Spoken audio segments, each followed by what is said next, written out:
Okay, I'm the next speaker. So I'll be talking about movement of these sugars, non-structural carbohydrates within the grapevine. This is a continuation of Justin's postdoctoral work. We had numerous people work on these trials. Demetrios was a master's student who just graduated, defended this thesis. And other folks are previous postdoctoral students in the lab. So we worked on some fundamental concepts. Since this is a federal grant, we have to answer some questions that breeders might have to make things a little bit better in the future. See if they can knock out some things. So we're dealing with a perennial crop. This perennial crop, usually when you go to the bank, they're looking for a 25-year business plan. So in this perennial crop, we do have some sources, and we do have some sinks depending on the time of the year. Depending on the time of the year, the photosynthates that are made on the sources, they'll be translocated via the phloem. In the form of carbohydrates. They'll either be assimilated or stored. And for a portion of the year, these sources will be translocated in the form of mainly sugars. Glucose will be produced in the leaf, will be translocated in the form of reducing sugar sucrose into the sinks. So there are all these dynamic changes that are happening within the grapevine, and the non-structural carbohydrates are the exchangeable currencies within this plant. Looking at this, these non-structural carbohydrates will provide the energy and the carbon for grapevine growth. The grapevine never really stops growing compared to other fruit crops that we grow for economical gain. They never set a terminal bud. It keeps growing till a killing frost comes. These non-structural carbohydrates, if they are not used, if they're not translocated out of their production area, they may be stored as reserves. These could be in annual organs, but mostly in the form of perennial organs. And the amount of non-structural carbohydrates, their availability, how well you're able to move them, is crucial for growth. So looking at the time of the year in the northern hemisphere, they are now being remobilized and translocated during the spring. The amount of non-structural carbohydrates in the grapevine will reach, at a minimum, probably around like a fruit set, after which they will again restart accumulating, and they will reach a peak around 21st of August, and they will slowly be utilized during the winter. The main storage form is starch, as you all know. However, a lot of different things are happening in California and majority of the wine grape growing world.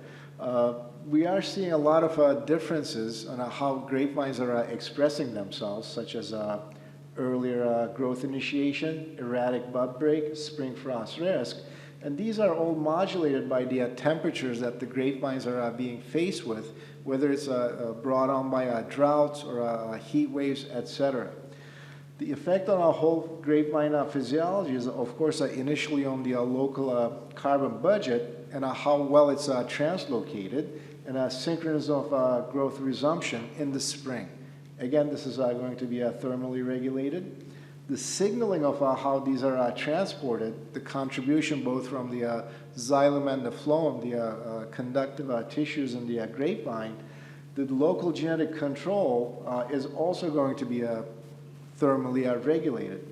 And there's a whole plant molecular dialogue, how these things call for different compounds throughout the season.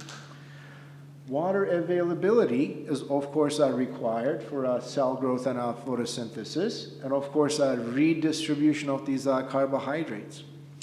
Leaf area is what controls, how you move about this water. It's, of course, going to be required for cell growth and photosynthesis, but also for redistribution of these carbohydrates. So when you look at it, water is playing a key role, how these are, moving, and probably more so than the cluster level adjustment that Justin earlier showed. So water, in the, greater sense, it is a solvent. It has the gases and minerals and other substances dissolved, and it is the site of all metabolic reactions in the grapevine. And it is a constituent of the grapevine. 70 to 90% of this plant mass is water. It's essentially for maintaining the structure, the hydrostatic skeleton of the grapevine. It's also a reactant. It's a substrate for photosynthesis, and it's constantly traded during the growing season. And it's traded to the atmosphere for carbon dioxide, for about 400 water molecules that are lost. For every molecule of carbon dioxide absorbed is the rule of thumb usually, and of course it does have a cooling effect if you can apply enough of it. When you look at the components of water potential in plants, you have the gravitational component, you have the matrix component, osmotic component, and the pressure component of the water potential in the grapevine. The pressure of liquid water is going to be 0 at atmospheric pressure. However, within the plant, it can be positive. This might be due to root pressure, or it can be negative due to the transpirational pull or the tension it's under.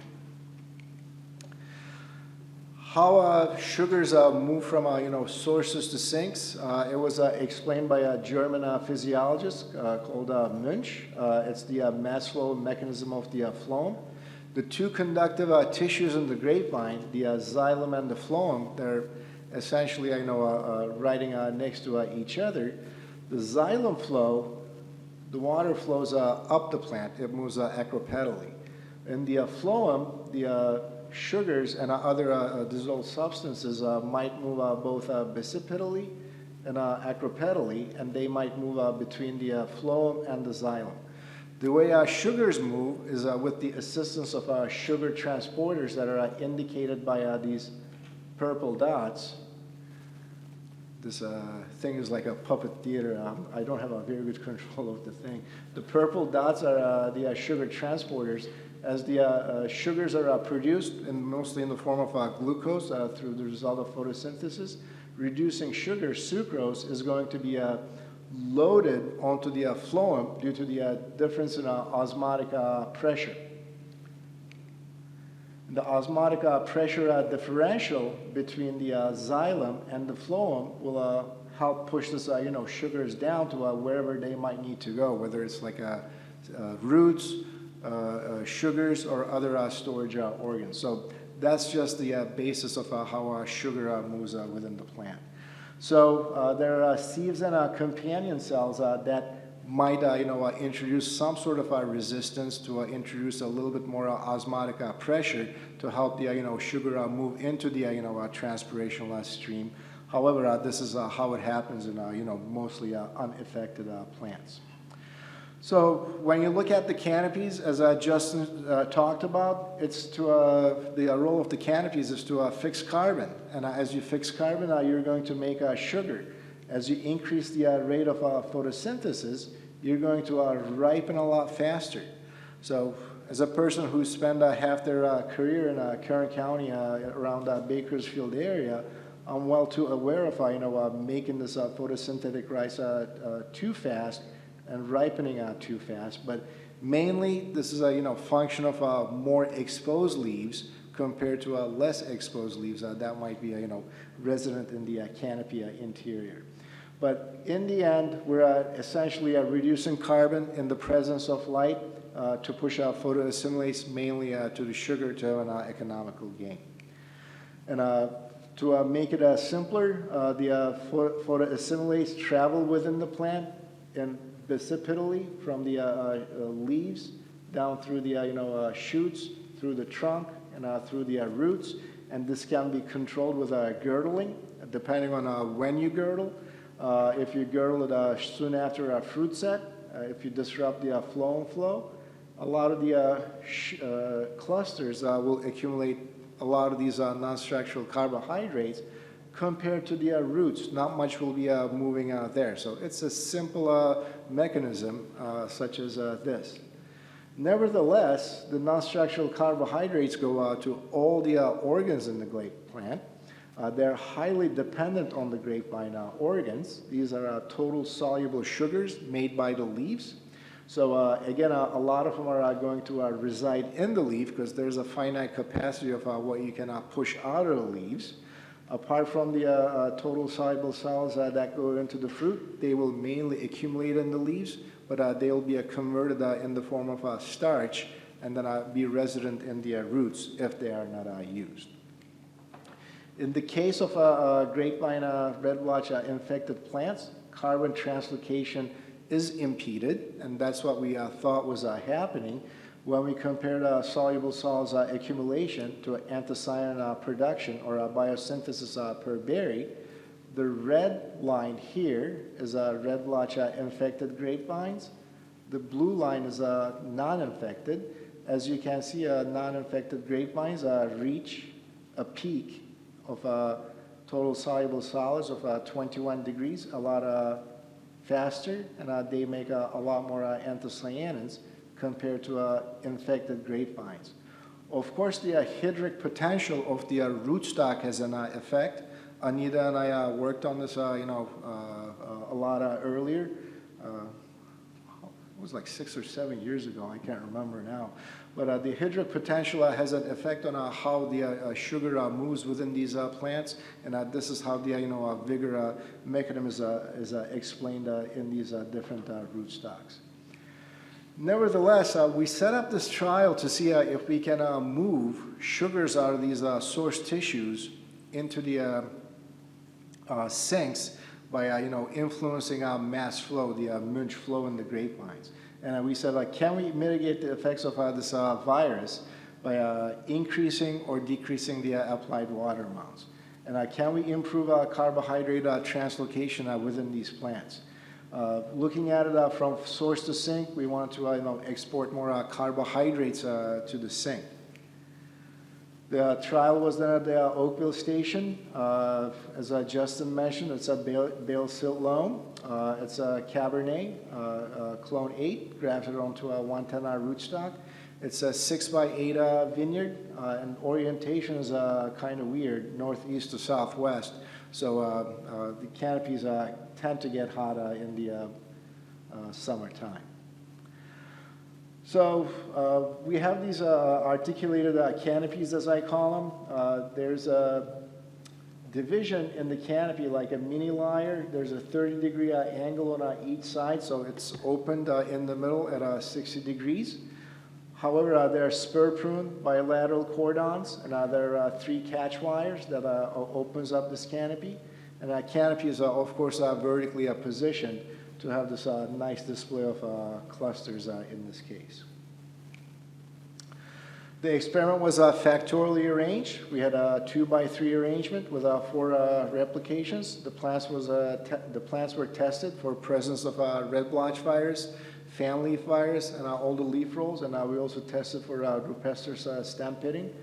The factors were GRBV presence. They were either infected or not infected. And then we applied 3 different amounts of water, 25%, 50%, or 100% of ET crop by manipulating the emitter volume or output, 2 liters, 4 liters, or 8 liters per hour per plant in this case. We used the crop coefficient method, so we had like some sentinel vines that were irrigated at 100% of our reference ET, and then we calculated the shade and crop coefficient based on that, and then they were applied weekly from April to harvest in this case. So looking at the results, the years were quite contrasting for us. 2020 was probably the hottest year since I have been at Oakville, and I keep saying this every 2 years. We had 42 days that were above 100 degrees in that year, and we had 11 days that was above 110 degrees at Oakville Station. 2021 was quite mild. 2020, we did not have a whole lot of precipitation.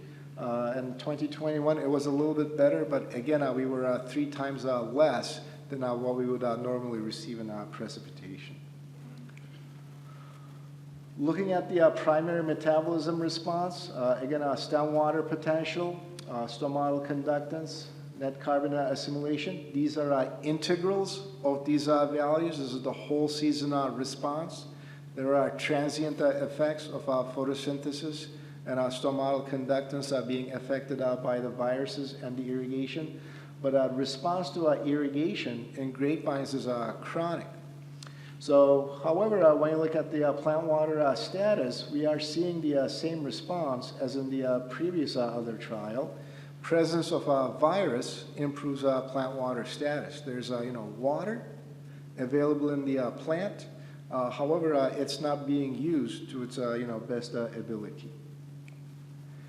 When we looked at the components of yield as affected by GRBV and applied water, not a whole lot of differences here over the course of 2 years. There is some modulation of yield in the second year of the experiment. However, it was not large enough in these drought years to create this great effect that we would expect to see. When we look at the leaf non-structural carbohydrates as affected by red blotch and applied water, now we start seeing some important differences. These are interaction graphs. However, we do not have a whole lot of interactions in these figures in this case. However, we do have it in probably the most important one, the total non-structural carbohydrates that are staying in the leaves. Starting right around Verazon, we start seeing these things separate. If you have a red blotch virus, the non-structural carbohydrates in the leaves, again, start accumulating. And the situation exacerbates later on as you get closer to harvest. In this case, for healthy vines, as I'm pushing more water through them, there's a little bit of better metabolism happening, but it's not enough to overcome this.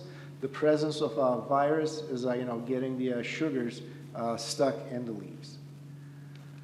When we look at the shoot sap non-structural carbohydrates at Verazon, since we're changing the amount of water so drastically, influencing the mass flow, this end up being a wash. Certainly, we are able to move some out of the infected tissue, but more than likely, it was not enough of a mass flow to move the sugars out of the system. Our hypothesis now is that the sugar transporters are blocked, or the C-vin companion cells are blocked so much that the osmotic potential is not being affected. When we look at the primary metabolites, nothing surprising here.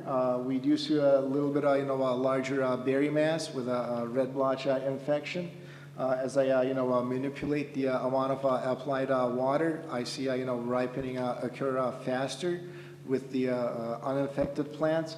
However, it is still not enough to get to uninfected levels with GRBV, whether I push too much water or too little water. And in our case, applying 100% of ET crop was probably a little too much at the site, because we were seeing puddling. A lot of our response to increasing applied water amounts in the infected cases was quadratic. When we look at anthocyanin concentration and its profile as affected by these, again, not a whole lot of surprises here. We see the same thing. The presence of virus limits sugar production, and there's no sugar promoter boxes. In the berries that are calling for this anthocyanin biosynthesis, we are not seeing it being upregulated. So virus presence, again, reduces anthocyanin content by about 27 to 30%. When we looked at flavonol concentration profile, of course, leaf area is changed, but it's not changing by 3x or 4x like you would do with like a shoot removal or leaf removal trials. The exposure, the amount of solar radiation and heat reaching the clusters is not changing that drastically. We did not see a change in the flavonol profile of Cabernet Sauvignon. When I look at the perspectives of where we might go, what we might give to breeders for systems biologists to work on, we do have a better plant water status in these grapevines. However, the seasonal integrals of stomatal conductance is not affected overall. So certainly the grapevines are sensing that they're carbon starved. They're opening up the stomata, trying to take as much carbon as possible, but the signaling is not there. They're making the photosynthase, it's stuck in the leaves, so stomatal conductance is not necessarily changing. It is not mitigating the seasonal stomatal conductance overall. Components of yield are largely unaffected. Since sugar transport or translocation is impeded, sugars are still getting into the berries somehow, but our sense is that it's coming from the perennial portions of the plant, and this will probably be more of a study in the next iteration of this, looking at how our rootstocks can mitigate this further. So these vines are slowly getting weaker. It's a slow leak. Primary metabolites such as total soluble solids, pH, TA are behaving like our previous work. We have the 4 to 5 degrees Brix decrease with the GRBV infection, and no amount of water we throw on there is helping overcome these impediments. When we look at the sugars in the leaf, the currency that the plant needs, effects of GRBV is evident starting at veraison. So the sugar transporters are probably quitting to work, or they're probably plugged up in the sieve cells. Photosynthesis is transiently affected, but overall, when you look at the whole plant, it's still photosynthesizing at a normal rate. Photoassimilates are still biosynthesized. However, they appear to be stuck at this nexus. They're not moving into the phloem. So whether you reduce the amount of water, cut the root area, or put more water into the tissue, we're not able to change this osmotic potential in this case. Adding more applied water did not move more non-structural carbohydrates out of the leaf into the sinks in our case. Sugars in the sap at veraison, we do see that it's not as strong as crop removal. Nevertheless, this cultural treatment is also as ineffective as removing clusters in this case. Secondary metabolites in the grapeberry, the lack of carbohydrate transport again affects this. The mitigation of this from source to sink is very difficult to overcome. Less total soluble solids in the berry results in less anthocyanin in the berry. Reduction of applied water in GRBV negative vines resulted in greater anthocyanin concentration. So we know that our previous knowledge that was generated over the last 150 years still applies. However, in the presence of this sugar transporters not working correctly, it's not working as so in the GRBV infected grapevines.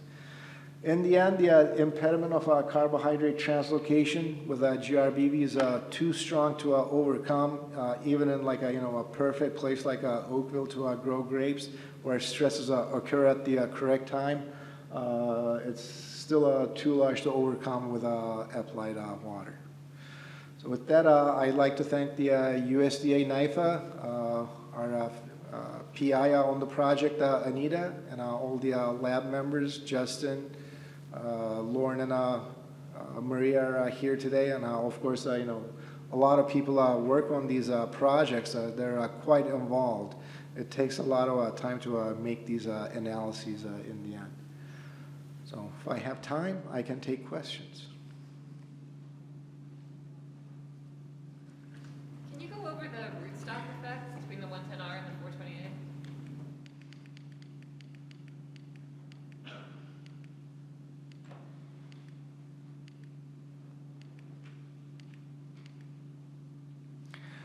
So if you're taking viticulture for winemakers class with me, this is a required reading, unfortunately. So in this case, we compared two rootstocks, 110R and 428. They have a different hydric potential. The different hydric potential gives a different rate of shoot elongation in otherwise non-infected plants. So in this case, the difference in vigor between 110R and 428 in our bale siltloam soils, if I pick red blotch negative vines on the same day, let's say that was September 9, 428 due to its a little bit less vigor would have a little bit better anthocyan content because sugars are accumulated faster. When I change it, when I pick the red blotch negative vine and red blotch positive vine on the same day, let's say September 9, I pick them on the same day, I have the difference of about like 0.55 milligrams less. Likewise, the same thing happens in 428. They're proportionally reduced. The question that was asked to us by the funding organism, this was an American Vineyard Foundation project, what happens if I wait till the red blotch positive vines reach 25 bricks, let them dehydrate on the vines? Well, the situation is exacerbated in a more vigorous vine because it was growing faster. So the anthocyans degraded. The amount of anthocyans, if I do a delayed harvest, go from 2.5 to about like 1.75. But from a red blotch positive, 2.1, they go to 1.75. In 420A, it was not that different. So if I dehydrate them on the vine, it kind of like mitigates the problem. That could be a solution, but the yield difference between 110R and 420A on a 6-foot spacing is about like 25%. I mean, right now it's costing us at Oakville Station, even though students are doing some part of the work, it's still costing us about like $4,700 to grow 1 ton of grapes in Oakville. So it's probably not worth it to go to 428. Furthermore, if you come to a grape day in June, you can see how 428 does under a limited amount of irrigation. I have about 64 open spots in that vineyard. They died. So I think I followed the math that when you were the increased water did not overcompensate or didn't equal the yield and on the anthracene and all the other factors on red blotch versus non-red blotch, but it did look like it'd be an improvement on some of those things, but not enough to be the same. So That's correct. Did I follow the math right there? That's correct. The question is, although applied water moved some things in the correct direction, it's not enough to overcome the impediment of carbon translocation. Because in the end, when Anita calls me, she's like, I need grapes at 25 bricks, and if I apply, 1 acre foot of water as opposed to half an acre foot of water, I'm only getting up to 23 bricks from like 22 bricks. So it's still not cutting it. And the cost of pumping has increased tremendously. So we used to say $17 to move an acre foot of water. We're looking at about $180 to move 1 acre foot of water now. So nothing is cheap anymore. So just to follow up on that then, but it looks like you significantly increase the sugar or the carbohydrates in the leaves. You just can't get it from the leaves into the fruit. That's correct. So the sugar transporters are not working. So when we sit down at the end of this trial with a systems biologist, we'll be like, this is what we found. Like, can you knock this out? So that will be the thing. So would it make you then go, maybe there are other products, either nutrient, microbials or whatever that might be useful, water gets you into the leaf, but then you could then use those other tools to get it from the leaves and the fruit potential. That might be it, but I mean, next iteration of this has to be looking at rootstocks, like infected, non-infected rootstocks. I mean, we're using like 8 rootstocks, so it's not that difficult of an experiment, but someone needs to do it. So, anyways, I think everyone's waiting for Anita now. So. One more question, yes.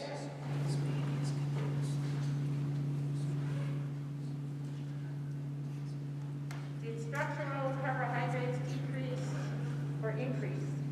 Or do we not know?